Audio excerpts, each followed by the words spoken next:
while, but I'm back. Cleared the closet, time to stack. Watch me go and get it. Watch me go and get it. Sneaker hunter, yeah, you know I've been fly. Copping heat since 1990 for die. Used to let them sit, but now I wear mine. Took a break, but now the kid is back live. Sneaker hunter, yeah, you know I've been fly.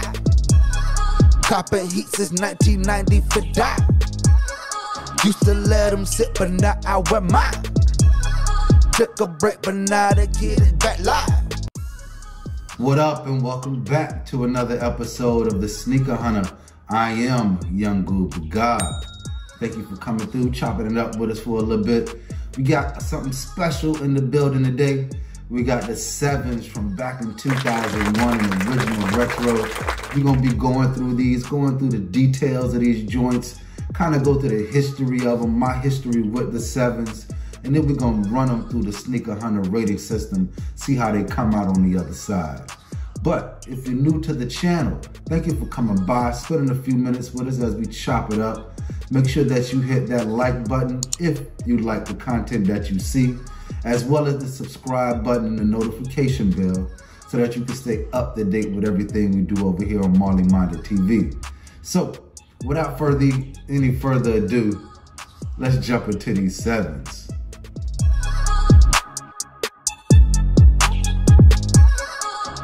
So as you know, I've been going back into storage, kind of pulling out some of the things that I put away after the purge. Had to let a lot of my sneakers go just to dry rotting. And one of the ones that held up the best, the 7s, even though these are, just like the other ones, never been worn, dead stock, these held up probably as well, if not better than any shoe. I reviewed my 7s, my French Blue 7s a couple weeks ago. I'll put a link in the video so that you can go back and watch that one. And those held up just as well as a brand new shoe. They look brand new.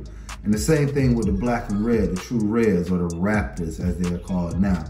So we're gonna go into the details and take a look at these 7.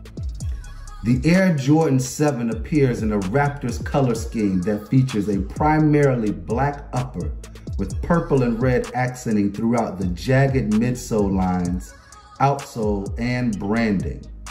Originally released in 2002, the shoe's geometric outsole print was inspired by a tribal African print that Nike designer Tinker Hatfield purchased himself in Portland. An internal booty construction pairs with Nike Air cushioning to create a premium performance Jordan silhouette. The Jordan 7's original release was May of 1992, retailed at $125. 1992, I was 13 years old. I was in the 6th grade, and these were actually my first pair of Jordans. I received these sat on the shelf so long, I was able to get these for Christmas in 92. Yeah, 13 years old. Christmas of 92, I got these, and I got the, the cardinal red pair. I threw up a picture. I think I threw up a picture last episode. But this pair and the cardinal red pair were my first pair. I received those both on Christmas. It was a magical Christmas, to say nothing, to say the least. And then later on, I got the Olympic versions with the 9 in the back. So I have a deep history with the 7s from the original release. So when they retro back in 2002, December of 2002 was on. The French Blues I've already reviewed. These were pickup in college when I was copping everything. Now, a little bit of behind the scenes on how I was able to cop so much.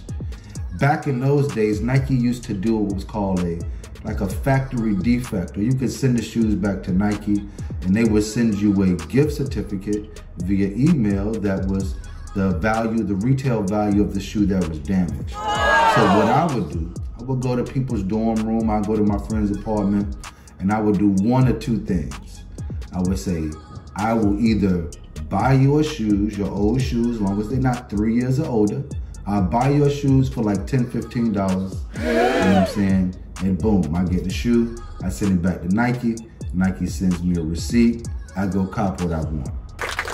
Another thing I would do is I would say, listen, if you give me 3 pair of your shoes, the old shoes you don't wear, as long as they're not too old, we're gonna send them back to Nike, I'll get you a pair of J's, whatever pair of shoes you want, and then I get what I want. And during that time, 2001, 2002, after the great mall debacle of the Jordan 11 cool grays, I was done with going to the mall. That's when the mall started getting, you know, people snatching shit out of people's hands, and it was not my way of copping.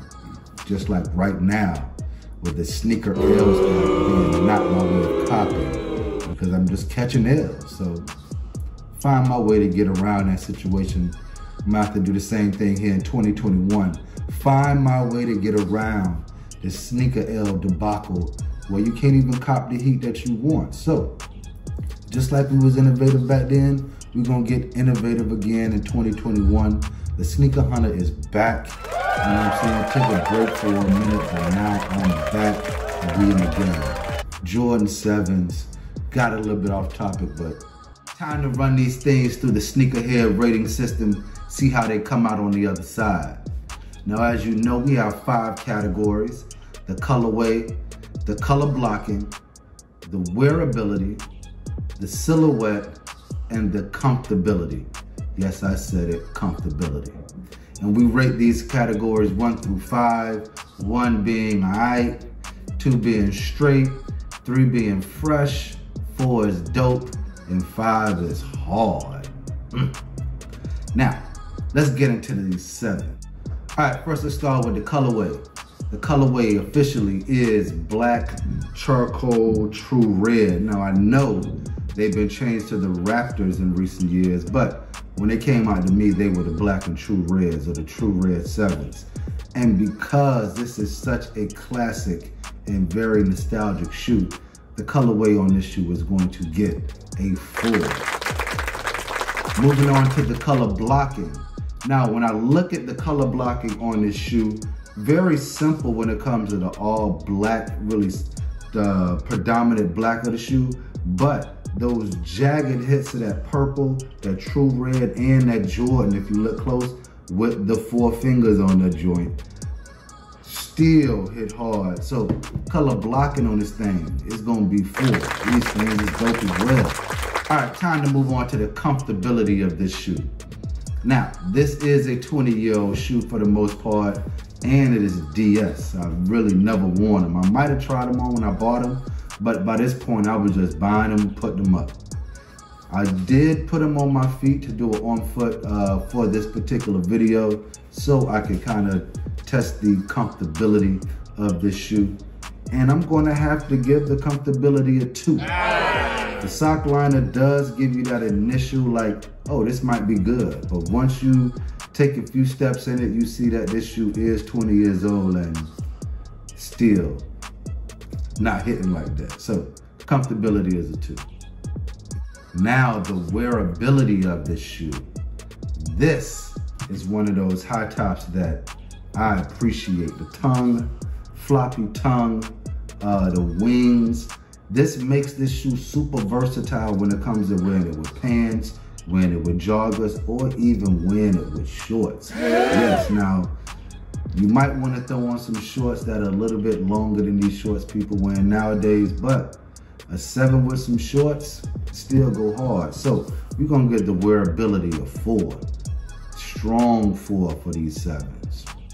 All right, now for the last one, the silhouette. The silhouette for this particular shoe it actually bring back so many memories for me. It's as much nostalgia as it is design. I see these shoes and I'm immediately 12, 13 years old again. It's like, it's all over. And for that reason, as well as just the whole layout of this thing, like I say, the tongue, the wings, make me feel good. Even the pull tab on that joint, give it a little flair. These are going to get the ultimate stamp of approval. They're going to get a 5, boom. And we're going to silhouette these with a classic Chevy car. We're going to deem these the donks of the Jordan retros, or the Jordan releases. Yes, the Jordan 7 is going to be a dunk. I'm gonna throw one up so you can get a comparison picture, kind of see how that thing sit up tall, you know what I'm saying, long, hit that long front. We're gonna make these a vert, you know what I'm saying? Jordan 7 gets that classic stamp. These things is hard.